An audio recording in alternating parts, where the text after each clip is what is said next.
एक शायर ने बड़ी अच्छी बात कही इश्क के बारे में, लेकिन यहाँ अप्लाई होती है। उसने कहा, वो नहीं मेरा सही, उससे मोहब्बत है तो है। भाई किसी से मोहब्बत है, नहीं हो पाया मेरा, कोई बात नहीं।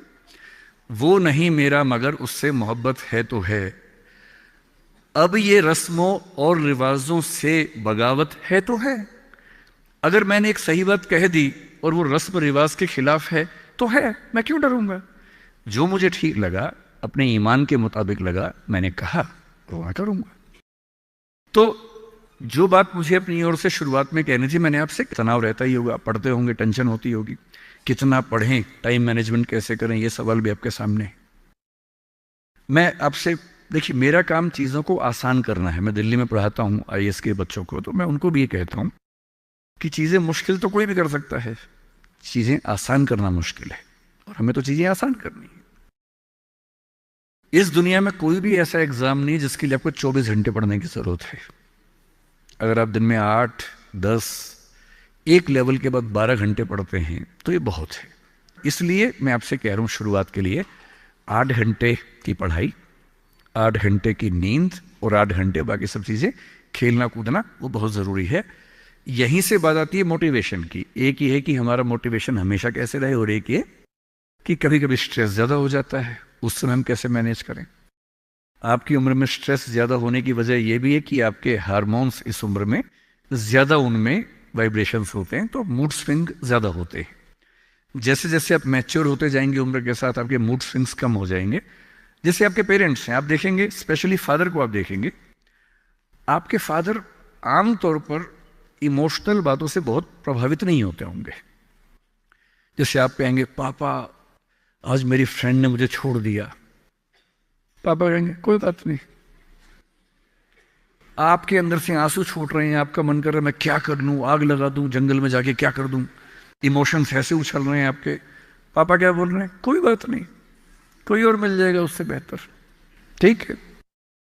ऐसा नहीं कि बहुत अभ्यास किया उन्होंने। उम्र बढ़ने के साथ साथ हमारे हार्मोन्स का बैलेंस चेंज होता है और आप बहुत मैच्योर हो जाते हैं। मैच्योर होने का सबसे बेसिक मतलब है कि आप किसी इमोशन में बह नहीं जाते, आप खुद के ऊपर कंट्रोल बेहतर रख पाते हैं। तो वो उम्र के साथ होगा। लेकिन अभी जैसे डीमोटिवेशन आपको होता होगा, करियर को लेकर सवाल मन में आता होगा कि आईएएस बनूं तो कैसे बनूं, कितना पढ़ूं, कितना ना पढ़ूं, ये सब सवाल आते होंगे। मैं तो आईएएस के लिए पढ़ाता हूं। अगर आप आईएएस की तैयारी करेंगे तो इनडायरेक्टली कहीं ना कहीं मुझे उससे फायदा ही होगा। पर ईमानदारी की बात यह है कि वो अकेला रास्ता नहीं है। एक बात को ठीक से, आईएएस बनने का मजा क्या है कि आपका सोचने का तरीका बहुत साइंटिफिक हो जाता है। आप फैक्ट्स पे बात करते हैं, तथ्यों पे बात करते हैं, आर्गुमेंट से बात करते हैं, इमोशन से बात नहीं करते हैं, समझदारी से बात करते हैं। हमारे देश में जो आबादी है, वो आबादी, अब सेंसस जब भी होगा पता लगेगा, पर हम मान के चलते हैं कि वो आबादी लगभग 145 करोड़ के आसपास इस समय हो चुकी है। पूरे इंडिया की बात अगर हम करें, 145 करोड़ में से अगर मैं कहूं कि जो लोग 21 साल या 18 साल से मान लीजिए 30 की उम्र के बीच में है, इन 12 साल में है, मेरे ख्याल से ये आबादी भी कम से कम 12, 15, 20 करोड़ के आसपास तो होगी ही होगी।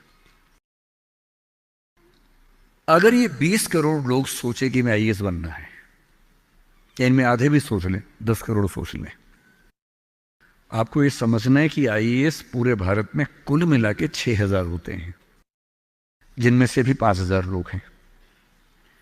आईपीएस भी इतने ही होते हैं, 5-6 हजार के बीच में होते हैं। अगर 10 करोड़ लोग सपना देखेंगे उन नौकरियों का, अगर मैं सारी सिविल सर्विसेज मिला लूं, सेंटर की, स्टेट की, सब मिला लूं, तो सेंटर की कुल 20 सर्विसेज मान लीजिए, सबका कार्डर अगर हम 5000 भी एवरेज रखें तो 1 लाख लोग होंगे। आपके स्टेट का मान लें, स्टेट में मान लेता हूं कि 2-3 हजार लोग होंगे जो सरकारी नौकरी में ठीक पद पे होंगे।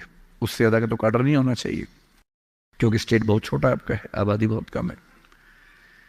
तो जो नौकरियां कुल मिला के 10-12 हजार हैं, अगर देश का हर युवा सोचे कि मुझे उसी में आना है, तो इसका मतलब है कि हम एक ऐसे रास्ते पे जा रहे हैं जिसमें डिप्रेशन होने की संभावना बहुत ज़्यादा है, एंग्जाइटी होने की संभावना बहुत ज़्यादा है, बहुत लोगों को हारना भी पड़ेगा, बहुत लोगों को हासिल नहीं हो पाएगा वो सब।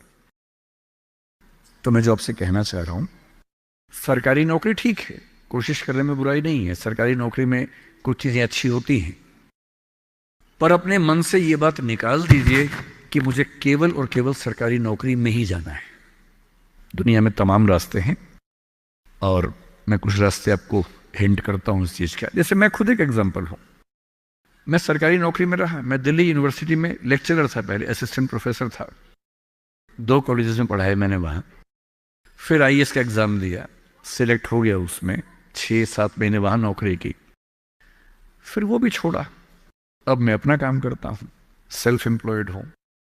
और मैं ईमानदारी से आपसे कह रहा हूं, आप जब भी कोई फैसला करेंगे अपने बारे में, कभी ना कभी आपको फील होगा, बेशक 1 सेकंड के लिए, कि आपने गलत किया। कोई भी फैसला हो, आप स्पाउस सिलेक्शन करेंगे अपने लिए, कितना भी सोच के कर लें, जीवन में कभी ना कभी लगेगा गलती हुई। अक्सर लगेगा ठीक किया, कभी कभी लगेगा गलत किया। और ऐसा नहीं कि आपने एक्स के बदले वाई किया होता तो नहीं लगता, तो भी लगता। दिक्कत ये नहीं है कि मैं एक्स को चुनूं या वाई को चुनूं, आप जिसको भी चुनेंगे पूरा पैकेज साथ में आता है, अच्छी चीजें भी खराब चीजें भी। जो अच्छा आएगा उस पर आपका ध्यान नहीं जाएगा, क्योंकि वो तो फॉर ग्रांटेड है। जो मिल जाता है वो मिट्टी हो जाता है, कोई वैल्यू नहीं करता उसको। जो मिस हो जाता है वो चुभता है। और जो चीज दूसरे ऑप्शन में अच्छी थी, इसमें नहीं, आप बार बार वो देखते, अरे यार, अरे यार वो ठीक था, अरे यार वो ठीक था। जबकि वहां 12 प्रॉब्लम्स थी, यहां 2 प्रॉब्लम है। पर हमारी ह्यूमन कॉन्शियसनेस ऐसी है कि जो छूट गया उस पर नजर ज्यादा जाती है, जो मिल गया मिट्टी हो जाता है। एक बड़ा प्रसिद्ध शेर मैं कई बार कोट करता हूं, मतलब दुनिया जिसे कहते हैं जादू का खिलौना है, मिल गया वो मिट्टी है, नहीं मिला वो सोना है। जो नहीं मिलता है ना, वो बड़ा परेशान करता है। ये नौकरी के मामले में भी है। पर मैं ईमानदारी से कह रहा हूं कि मुझे आज तक जिस एक फैसले पर 1 सेकंड के लिए भी नहीं लगा कि मैंने गलत किया, वो नौकरी छोड़ने का फैसला है। मुझे आज तक नहीं लगा कि मैंने गलती की, क्योंकि मुझे लगता मैंने एकदम ठीक किया। मैंने अपने स्वधर्म, अपने नेचर के अनुसार सही किया। इस बच्चे ने बड़ा खूबसूरत सवाल पूछा कि आप आईएएस एलाइड की नौकरी छोड़ के टीचिंग में क्यों आ गए। मैं इस सवाल में दूसरा सवाल जोड़ देता हूं।